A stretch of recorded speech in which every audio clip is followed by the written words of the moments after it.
Well, I'm gonna give it a try. So it's Zivia, 0 calories. It's a Dr. Zivia, so it's probably gonna mimic somewhat Dr. Pepper.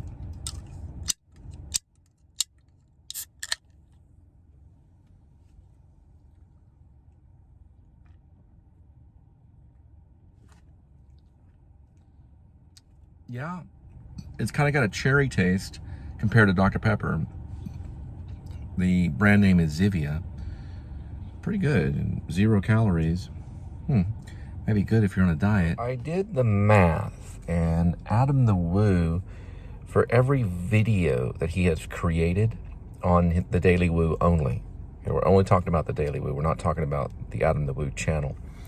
We're only talking about the Daily Woo, the TDW, the Daily Woo.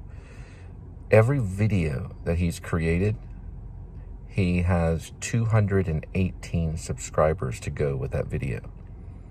So you times 3,000 by 218, you get 654,000 subscribers. Pretty shy from 1 million. It's pretty good. It's not the best by far, but it's pretty good. And he's consistent on a daily average of at least 50,000 or more views per video. Now, how he's making $1,000 a day, don't know if that's rumor. In my mind, he could be making $100 a day or $1,000 a day, depending on his Patreon, which I think was dropped. So if he's getting private sector money, like if he's getting private money, I think that should be shared. I think he needs to go into his finances more with his followers, because I have considered possibly unsubscribing, because I don't know if Disney World and the filming project, or the Florida project, needs to be, really investigated. Sean Baker, who's also a director, kind of a documentarian. He's more of a director. He's more narrative. Well, he's more of a classic Hollywood classicism director, meaning he uses narrative and follows a script and uses movie stars. He's explored what's known as the Florida Project, and it doesn't look good. It does not look good. It looks pretty shady. And we got a guy that's representing Mickey Mouse that's pretty much covered in tattoos, and was once a bass player for Guttermouth. So not the ideal candidate for Disney at all. Disney did try to get a hold of me many years ago when I first got back from New York City. And I wrote a script called Lost and Found and passed it around to a few Fort Worthian actors. And supposedly Disney was supposed to get a hold of me. But you got a guy, and I know Disney World kicked him out and he had to get back in. He was going to get a lawyer and all that stuff. I don't blame him. If that's what he wants to do, he can't go and erase all his tattoos in his past. No one's perfect. That's part of Christian and Christian Science. He's not really Christian Science. I am more. But he's more probably non-denominational, I'm guessing. I wouldn't think he's anywhere close to Catholic. Although some parts of me think maybe he's been touched by the Pentecostal. But I would probably say non-denominational Christian, just basic Christian. Now, he doesn't really proclaim. So that may be a personal choice, and he's not evangelical, and that may be a personal choice. And those are things that later on he'll have to answer for. I have come out and said that I am a Christian. I do fit into non-denominational. I almost was baptized in the Pentecostal church at my own choice, but I did get baptized in the Baptist church, and they're one of the toughest, and I ended up having to leave. My dad did the same. My dad was baptized in the Baptist church at 12 years old, and he ended up going non-denominational too. Now we're going to switch the subject from Adamthewoo, which is linked to church because his father's a minister, and he's a minister's son, so he's a preacher's son. But we are bringing it back to religion and the aspect that we have this character, and it's very real, covered in tattoos, walking in front of Disney World, that can still be good. He likes soda. He's on diets. He's not drinking a lot of soda right now, but he was just at InNOut Burger. Just as St. Paul, and many other Christians, we can't necessarily judge a person for having tattoos, and he doesn't have Navy talk, so he's not cussing all the time. He's a mysterious character, yet Disney somehow has welcomed him in any place that you're welcome to. There's someone right back there pushing some, I don't know what it is, like grocery stores, grocery carts. I've been tongue-tied for the last 2 days. Something went like this. I can explain it. And I tried singing today, so I sang some lullabies like Mary Had a Little Lamb. I didn't do Mary Had a Little Lamb. But a long time ago, I was going to be in a punk rock band. Believe it or not, and people don't know this. I had a friend named Westbrook. I'm not going to say his last name. He got into sushi, or he got into the cooking, or the culinary arts, and he was a lead singer for a punk band. They played at Slip Disc and a bunch of other punk venues that are around town. But I was going to help him, and I was going to be in a punk rock band. I always kind of steered away from it a little bit. We did start one band when I was at Keller High School called 9 Minutes to Live. We were kind of based a little bit like on REM. We had 2 rehearsals, and we never played live. But I was the lead singer, and I wrote the lyrics. Later on, I'd get into guitar. Maybe like a year later, I got into guitar, playing guitar. But anyway, I didn't really get into vlogging, like seriously, probably until maybe 2018. But I did start a YouTube channel in 2009, and I have 3 of them to my knowledge. I have one that's Pigeon 1, which is my first one. And I wasn't really looking for subscribers. I was just looking for a place to store feature film. So I was trying to be a filmmaker. And the film was called Bulb. And it was just kind of like this artsy film about a lot of different things. Mostly just about like divorce and living on my own and dealing with 2 cats. And also eventually going to Maine and trying to be a writer. Second one I did when I was in Maine because I got some footage of Stephen King's house. And I just put it under Cole Spivey on another email. Found it the other day. That one I wasn't really looking to like advance or anything. I didn't really start thinking about a career in YouTube probably until maybe 2018 or 2019 when I started auditioning for feature films and commercials using YouTube as a platform.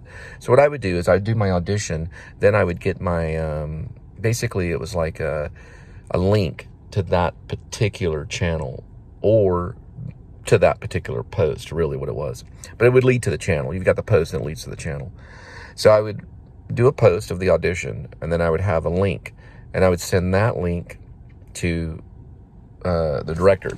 And what it means is that they would have that link, but I would do it because they only wanted you to do it unlisted.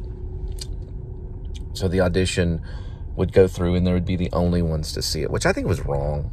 So what I started to do later on is I started to do the auditions differently.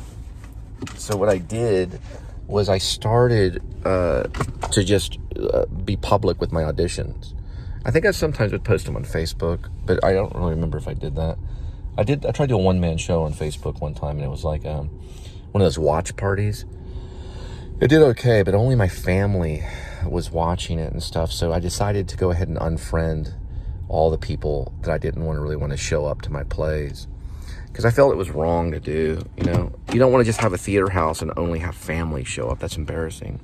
So I went ahead and started over, and I decided, okay, well, we're going to make a career out of this, and we're going to start doing it. And what reason why I liked Adam, because I felt like maybe he had not really like a really particularly shady past per se, but maybe a past that wasn't exactly Disney. You know, you're not going to necessarily see Guttermouth play at Disney. I mean, it could happen, but Disney's not going to really want to promote, you know, the Sex Pistols. You know, I'm not saying that Guttermouth is the Sex Pistols, but they're a punk rock band. And they probably wouldn't let them play at Disney, but they would let Mercy Me and Christian bands play for, you know, probably free, just to promote that lifestyle. Now, you also have Adamthewoo's friends, like, for example, Tim Tracker, who goes on cruises and makes probably 3 times the amount of Adamthewoo. He makes a lot of money. He's represented by Disney, too, and he also has tattoos, but he also has a family. I know you're allowed to have a family and tattoos. So what it teaches me is that you can't necessarily be perfect. You know, I have no tattoos. But yet, I don't really get to be paid by Disney, not at the present moment. And I don't really ever get to go to Disney World. I don't see anything really that shady about me, really. I mean,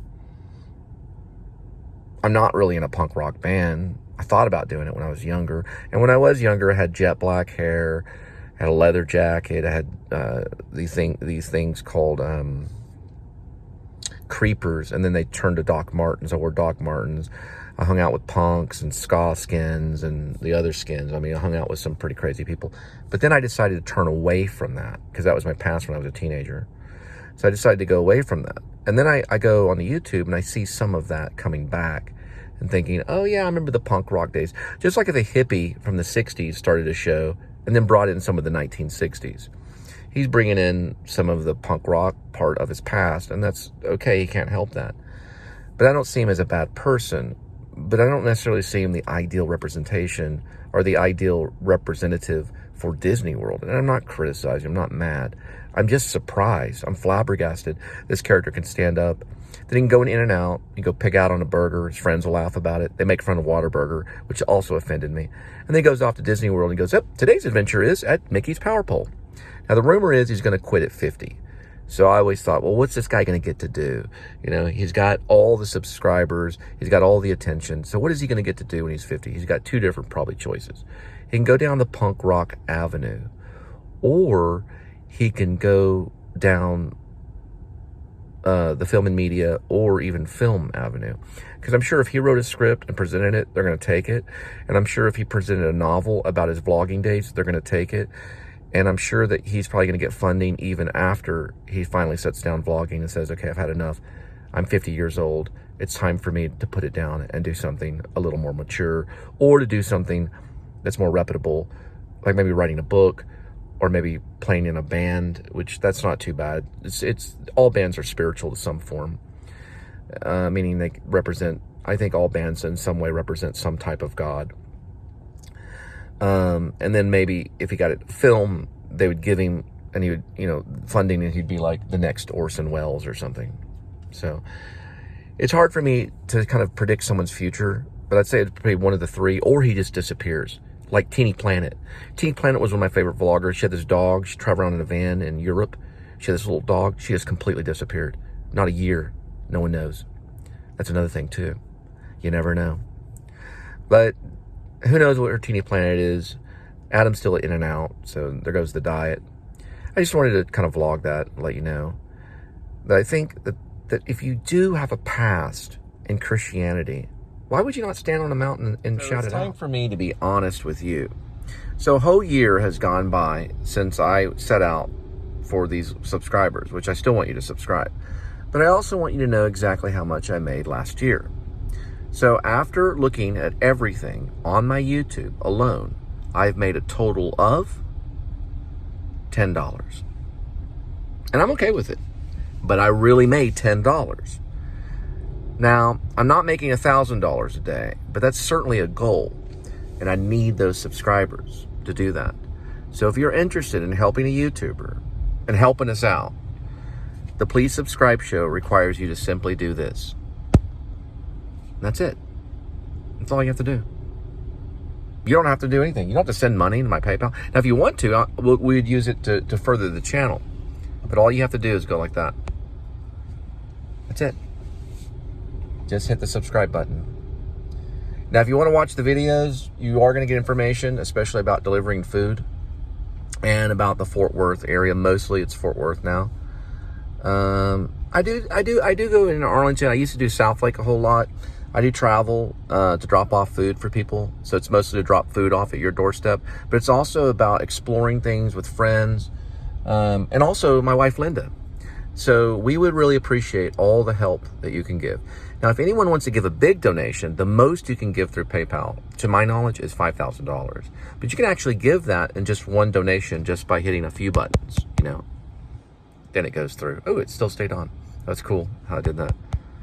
And it stayed on like that. Oh, it changes the focus. And you can actually do that. You can actually give $5,000. Now, let me know, of course, You can do it in comments, or if we can communicate in email. But you can certainly do that because it's also evangelical. So you can do that as well. Every once in a while, I will quote scripture, but I show you God's love.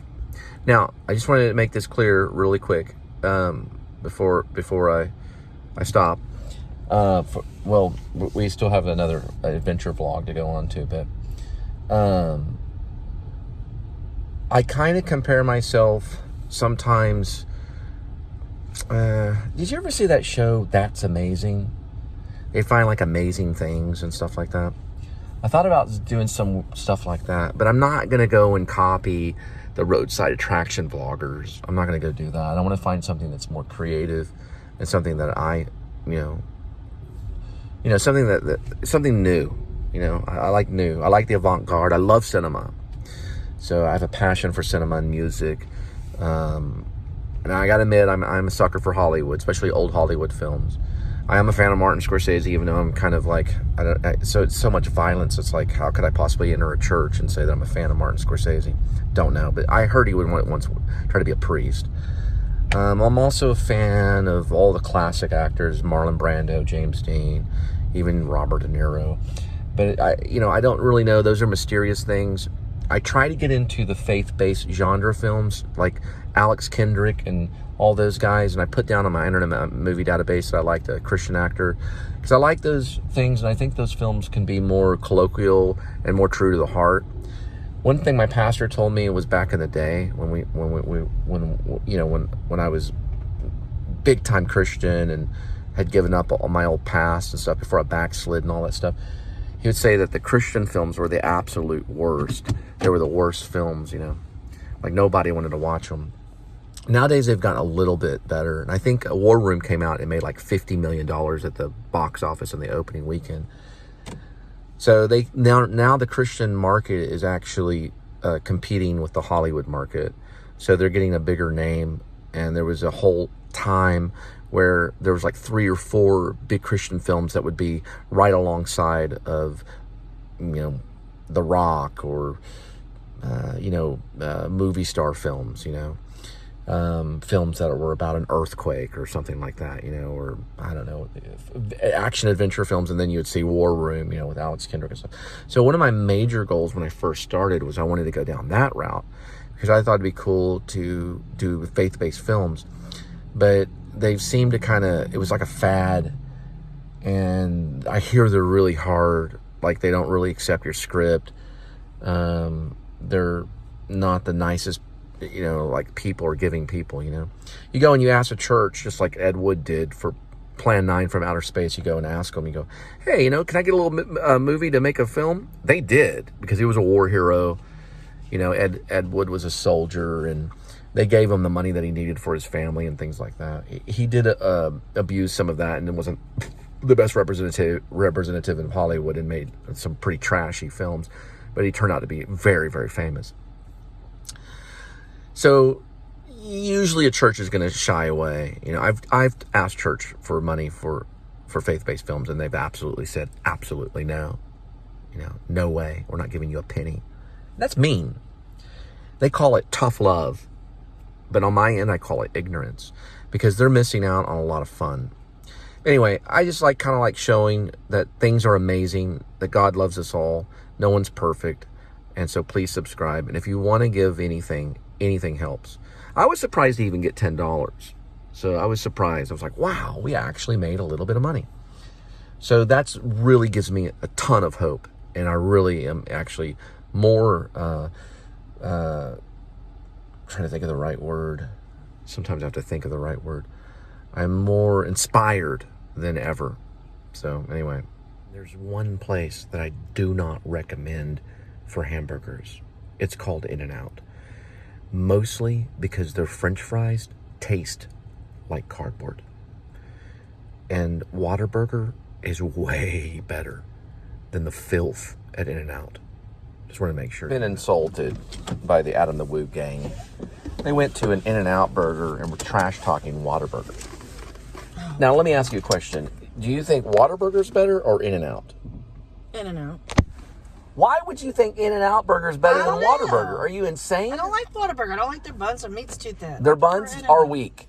Listen, but Both their their French fries fries, well, yeah, but the French fries at Whataburger are better than In-N-Out. They're about the same. Okay, listen, I'm going to stop the car. I'm going to ask you again. Do you think Whataburger is better? You cannot say that In-N-Out is better than Whataburger. You can find Whataburger. Harmony, yes. There, she changed her mind. Harmony Dobbs, or I'm saying In-N-Out never hired me. I worked at Whataburger. They both suck. Okay. I make better burgers. Whataburger's better. She admitted it. She was just being mean. Whataburger's better. What's his name? What's his name? You should know his name. Harmon Dobson is his name. He invented the Whataburger to fit in 2 hands. This was a man that wanted to design the best burger on the planet, and that's Whataburger. It's the best burger of all. Okay? So everybody knows that Whataburger is better than In-N-Out. So which one's better?